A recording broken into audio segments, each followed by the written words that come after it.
Games em Ação. Tudo o que você quer saber sobre jogos, gamificação e educação. Tudo isso em um único podcast.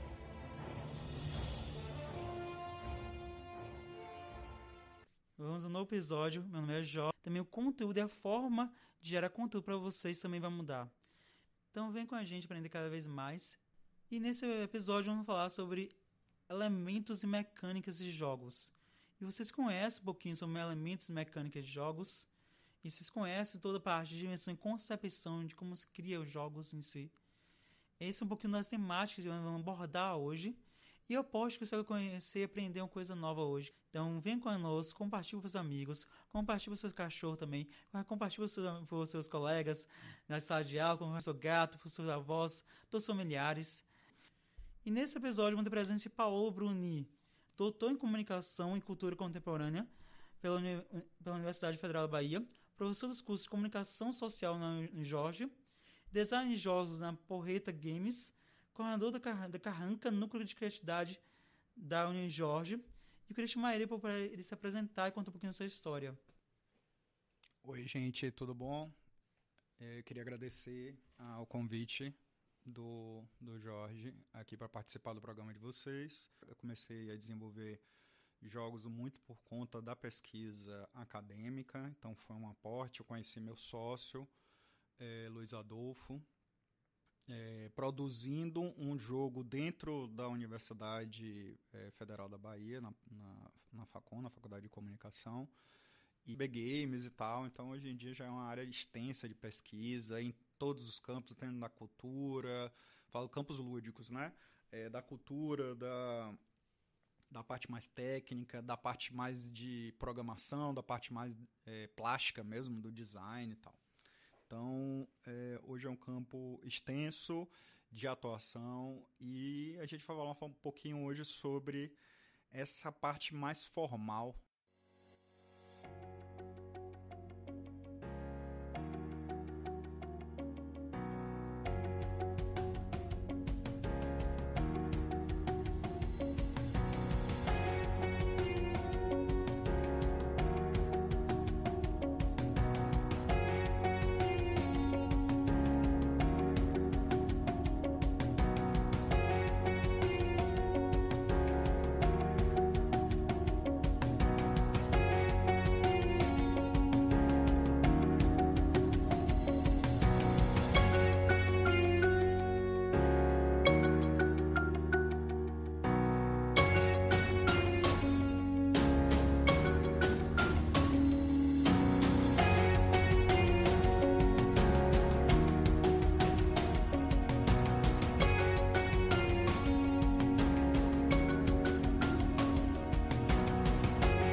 Uma grande questão, por exemplo, dentro da pesquisa, principalmente dos jogos, né, e foi um embate muito grande, assim, era para tentar caracterizar o que era o jogo, principalmente o videogame. Jogos digitais, na verdade, o que a gente tem é uma trajetória extensa dos jogos. E aí você fala de jogos de uma maneira geral, né?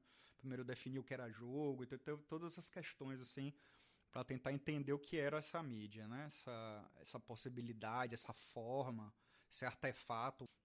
Então, e tentar entender também como é que esses jogos analógicos eles trabalham um pouquinho com os jogos digitais, se eles têm os mesmos elementos e tal. Então, acho que o princípio fundamental da gente tentar entender o que é o jogo, o que são outros artefatos, são necessariamente a forma de interagir com eles. É daí que vem, por exemplo, os elementos da mecânica. Tem vários, tá? Então, dentro da teoria assim, dos jogos, a gente tem uma série de elementos que vão caracterizar o que são esses artefatos, o que são essas produções da cultura humana, que são esses objetos, né? Essas obras de arte, enfim. São ergonômica mesmo, ergótica, na verdade, né? Ergótica é um conceito de que você não vai fazer com que o objeto funcione, a não ser que você manipule, interaja com ele de alguma forma, assim, de trabalho. Existe um trabalho que você vai exercer. Se o jogo tabuleiro está em cima da mesa e ninguém joga com ele, ele não existe. Ele tá, quer dizer, mas ele não está funcionando, né? Não é como se fosse, por exemplo, uma luminária. Então, a luminária você tem um design de atividades, você pode até mexer, programar ela com a Alexa, mandar baixar, Alexa, baixa a luz, só azul, não sei o que lá. Mas ela tem uma certa existência ali que é independente, por exemplo, para ser ativada, como você vai fazer isso, que são as regras, né? Então, as regras vão determinar que tipo de mecânicas vão existir nos jogos. Aí, jogos, por exemplo, que tenham várias mecânicas parecidas vão ser enquadrados em gêneros específicos. Por exemplo, na minha pesquisa, eu queria entender o que era God of War. Então, que gênero é God of War? Funciona o jogo em si, né? Porque, às vezes, os jogos... A abordagem, por exemplo, de consumo dos jogos também elas vêm pelas mecânicas. Às vezes os jogadores vão buscar essas mecânicas. Eles querem esse tipo de mecânica. A pessoa, prioritariamente, a priori, eles já chegam a partir das mecânicas. Então, teoricamente, se um jogo é com outro olhar, né? Ele já tem aquela... e não é só isso. Ele não só tem a apreciação do consumo, ou seja, ele sabe naquilo ali, você vai perder muito, né? Tantos jogos de tabuleiro que você joga e realmente você não fica melhor naquilo.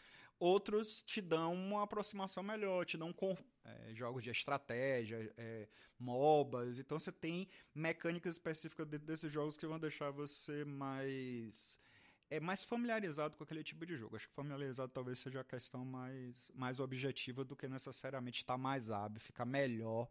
Economias criativas, né? Das economias dessa grande máquina, tanto digital quanto analógica. Você pensar, por exemplo, que até os anos 90, 70, 90, você tinha uma quantidade bem pequena e restrita de jogos de tabuleiro, por exemplo, e a partir daí da pressão desse tipo de economia, né? Da pressão desse mercado, por inovação, ou que são bancos de dados de jogos analógicos, jogos de tabuleiro. Mas você tem o Ludopedia, que é o brasileiro. Vai lá na Ludopedia, você pede para listar, simplesmente é material, você entende que você nunca vai conseguir jogar de jogos que, assim, e é exponencial. Todo ano você tem esses jogos, né?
No livro Fall, Wonderbot e Hunter identificam 3 tipos de elementos, que são as dinâmicas, as mecânicas e os componentes dos jogos. As 3 categorias são organizadas por abstração. Então, a primeira categoria, que chama-se dinâmica, é como a representação do jogo em si, é o tema que se envolve o jogo. São todos os aspectos do sistema que acontece, toda a jogabilidade do jogo em si. É tudo que envolupa o jogo, assim dizer, a dinâmica em si. As mecânicas são referentes aos elementos mais específicos, que delimitam os movimentos dos jogadores. Então, tudo que se entende por mecânica de jogos é como uma Carcassonne, que é um jogo bem específico, que é um jogo de tabuleiro modular. Isso é uma mecânica. Você modula o tabuleiro, durante que acontece o jogo. Já o jogo da timeline, você construir uma linha no tempo. Existe uma linha no tempo que tem no jogo em si, existe uma ordem para se criar.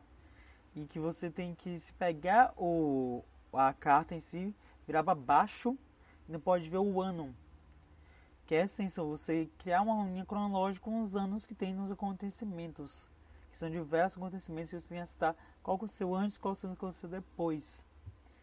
A dinâmica que vai estar interessado o tema é os acontecimentos históricos do mundo e a mecânica é você colocar para trás, para você fazer uma linha no tempo. Essa é uma mecânica. E tem diversas outras que o Paulo vai falar mais à frente. E os componentes são toda parte de interface do jogo. Toda parte do que quer dizer o tabuleiro, os dados, as cartas, tudo isso que é parte dos componentes. Se for jogos virtuais, se tem tabuleiro, se tem um caminho, uma trajetória, se tem níveis, esse modo também significa os itens virtuais, skins. Isso tudo são componentes do jogo, não importa se é virtual ou mesmo tabuleiro analógico em si. Entrando nesse tema, com esses 3 conceitos, eu vou entender mais quais são as principais mecânicas de jogos analógicos.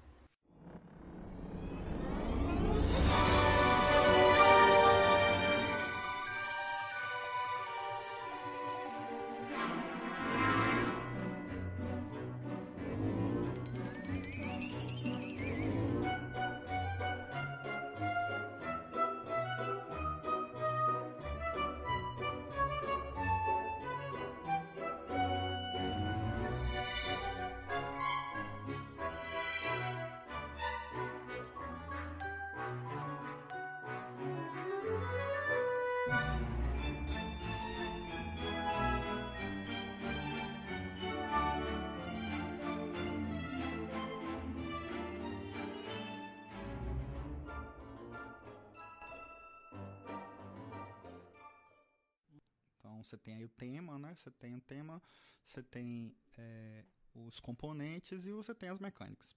Basicamente isso aí, vamos começar a trabalhar como é que funciona isso aí para você caracterizar e ter uma abordagem no jogo, certo? Falando, por exemplo, da cena contemporânea de jogos de tabuleiro, que são que a gente chama de jogos de tabuleiro modernos e tal, para dar uma diferenciação, uma quebra de jogos mais clássicos, abstratos como xadrez, e também para você introduzir jogos que eram jogos europeus, que continuam chamados de Eurogames, né? São jogos necessariamente que são mais abstratos, eles são mais secos tematicamente, eles têm uma lógica de complexidade interna que lida com essas estruturas de outra maneira, que não necessariamente de uma lógica que é determinada pelo tema. Ou seja, você vai ter um barco, não necessariamente você vai ter um barco dentro de um rio, mas não necessariamente ele vai navegar. Às vezes ele está ali só para contar, por exemplo, o round, né? Que vai passar 3 rounds e tal. Então você não tem obrigatoriamente que o componente em termos de mecânica. O que é que acontece hoje em dia? Hoje em dia você tem uma tendência muito interessante, principalmente pelas campanhas de Kickstarter, de o quê?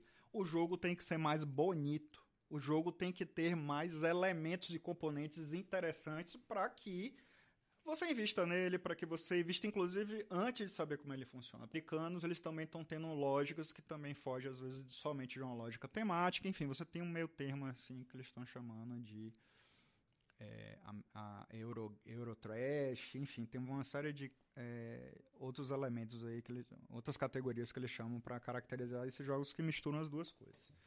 Mas, basicamente, o que é que você tem aí? Se você tem um tema, né, o tema ele vai determinar o quê? Ele vai determinar o espaço onde o jogador vai entrar. Então, isso, inclusive, tem temas que são extremamente recorrentes na indústria.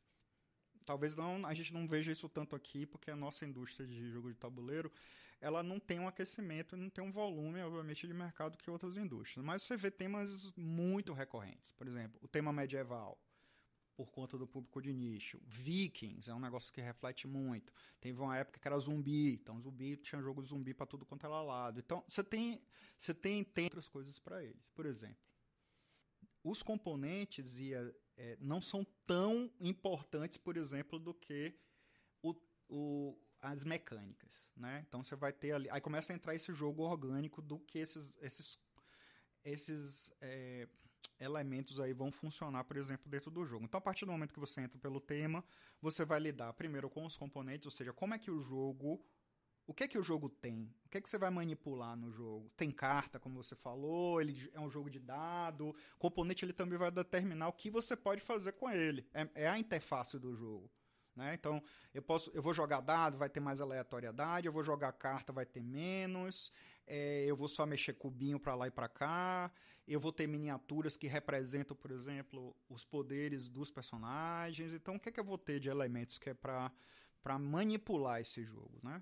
E aí, esses elementos, eles também vão determinar uma série de coisas, né? Esse elemento específico que são os componentes, hoje em dia, como eu falei, a tendência é que os jogos tenham elementos nesse sentido, né? Ou seja, componentes mais bonitos, mais chamativos, mais apelativos, mesmo que sejam jogos que sejam abstratos, né? Muito abstratos, mas o componente dele caia toda. Isso é uma mecânica, né? Isso é uma forma, a regra. Ó, você tem que tirar um e colocar na parte de cima sem deixar as coisas caírem. Outras envolvem mecânicas onde você vai ter pensamento matemático complexo, administração, por exemplo, em larga escala, em pequena escala, de administração, por exemplo, de recursos, né? Outros elementos, outras mecânicas, por exemplo, são mecânicas que são muito interessantes porque algumas mecânicas você não consegue transplantar elas para os espaços digitais. Jogos de blefe, por exemplo, são muito característicos nesse sentido, assim, porque assim, você não vai poder dar a sagacidade à inteligência artificial que ela consiga, de alguma maneira, te dar um blefe, né? Ela não consegue jogar com isso aí. Ela consegue jogar muito bem com elementos específicos, contar os pontos, né? Administrar movimentos e tal, mas com blefe, a jogada, interpretar, por exemplo, a face humana, ainda vai demorar um pouquinho ainda para que você tenha uma inteligência artificial que faça isso. Então, esse jogo, né? A história do Magic, né? Você vai montando o deck, você vai pegando cartas, vai montando uma estrutura ali onde você vai usar aquilo com poderes, vai misturando o poder de uma carta com outra, e cada carta tem um poder diferente, aí você tem centenas de cartas, centenas de decks colecionáveis e tal. Isso aí às vezes é mais importante do que o tema. Você pode, tanto é que você vê que os jogos colecionáveis de cartas, você tem uma porrada de temas, você tem Yu-Gi-Oh!, você tem uma infinidade de temas que você vai colocar ali, mas às vezes as mecânicas elas que vão dar a inovação do negócio. Então não é tão importante às vezes a história do tema. Então esses elementos eles vão variando em termos de organicidade, de como eles vão determinar a forma do jogo, forma lúdica e tal. Mas todos eles, de alguma maneira, eles vão ter um apelo, né? Você vai ter o jogador que é tarado da miniatura. O cara só vai jogar jogo de miniatura, só tem jogo de miniatura. Então, para ele, o que importa, às vezes, é o componente da miniatura, entendeu? Você é um componente de ter aquilo ali no jogo. Se tiver aquilo ali no jogo, para ele tá feliz, ele vai ter trocentos jogos com aquilo ali, né? Não importa se o jogo é ruim, às vezes, se é bom, ou se tem um tema legal, se tem uma narrativa legal e tal, mas ele tem miniatura, ele tá jogando. Então, depende muito da abordagem, do que a pessoa quer, de como ela vai chegar no jogo e o que é que existe.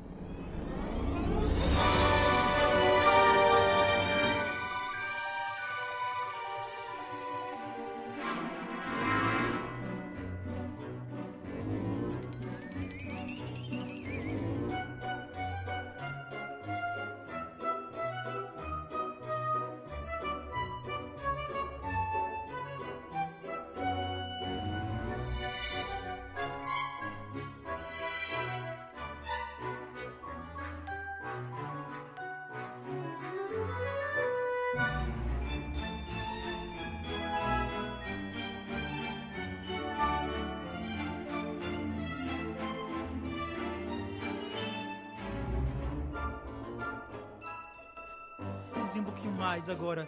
O jogo em si, ele é um mercado, ele é um serviço que é vendido. Você fala das campanhas no Kickstarter, seus locais, do visual, que a mecânica é realmente um apelo da própria história, do modelo de negócio, que o próprio produto, de forma visual, de forma que engaje Então, essa é a forma de entender, comunicar, como vender. Nesse programa é isso. Como você pode comunicar esses elementos de jogos na comunicação do pós-jogo pro público? De maneira geral, assim, isso depende muito como você falou, né, do público, né? Produzidos por, sei lá, Nízia, que são pessoas designs que conseguiram determinado status dentro dessas indústrias, e às vezes a pessoa faz o lançamento por aí, né, pelo design, uma coisa que você não tinha antes. A gente que é acostumado, por exemplo, o jogo da estrela, não tem a assinatura do cara lá na capa do jogo, entendeu? Você não vai procurar ele. Então, essas indústrias elas já vão mudando um pouquinho por aí, né? Tem lançamentos que, assim, vão também, assim como nas outras indústrias, vão pelas mídias do design. Então, você assina o design, então, a partir do momento você está acompanhando tudo que o cara está fazendo. Tem pessoal, né, muita gente no Brasil é fã do Stefan Feld. Então, você tem uma galera que vai ficar ali atrás daquele cara, porque aquele é um direcionamento específico pelo design. Ou seja, tudo que o cara produz, tudo que o cara faz, você já estava ali ligado, você vai procurar ele, você vai entender ele. Então, você vai ver que o direcionamento é por aí. Então, ele vem, às vezes, dar o destaque para esse cara. Quando não é o destaque, às vezes você tem o destaque que também é típico das indústrias de jogo e das indústrias criativas, as produtoras, as desenvolvedoras, né? Então, assim como você tem a Nintendo, né, fazendo jogos da Nintendo, jogos típicos da clássica da Nintendo, você sabe que o jogo vai ter uma abordagem assim. A mesma coisa são os jogos de tabuleiro, também são lançados por estratégias, por exemplo, que você vai fazendo um recorte pela própria editora, né? Days of Wonder, por exemplo, é uma empresa que você sabe que os componentes do jogo vão ser excepcionais, muito bons. Não quer dizer necessariamente que os jogos vão ser bons, mas os componentes dele serão bons. São jogos universais. Ou seja, Star Wars vende tudo hoje, por exemplo. Você vai botar Star Wars, tem linha gigante para vender tudo quanto é coisa. Né? A sacada do Favreau mesmo para fazer esse Baby Yoda, meu Deus do céu. Aquilo ali é para vender tudo, para Disney dominar o mundo, né? Com merchandising. Então, é isso. Então, você tem franquias que falam por elas mesmas e às vezes você vai comprar tudo aquilo ali. O cara que é fã de Star Wars, ali tem também os caçadores, né? Os caras que estão caçando coisa nova, né? E geralmente isso aí é direcionado pelos formadores de opinião, né? Pelos digital influencers hoje, que tem vários em todas as linhas. Do protótipo até o lançamento final. Os caras que trabalham com essas coisas mais temáticas, de ficção científicas, porradões, caixas grandes, robustos assim, o cara faz o lançamento, tem teaser para os jogos, entendeu? Você tem a apresentação dos protótipos, como eu falei, nos influenciadores digitais, então você leva o protótipo lá para a pessoa jogar, testar. Às vezes você tem, pode ser pago ou não.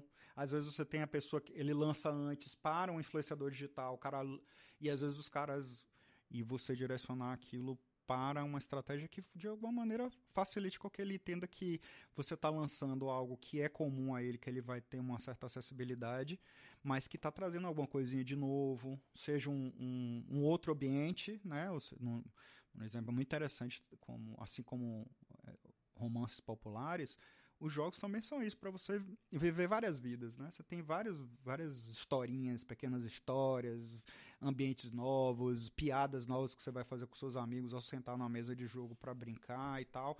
E aí, agora que a gente já conheceu toda essa montagem, que agora é a história da sua vida aí. História da minha vida, né? A Porreta Games, ela foi concebida necessariamente para se trabalhar com um tipo de jogo que é extremamente inovador na época, que eram jogos de realidade alternativa.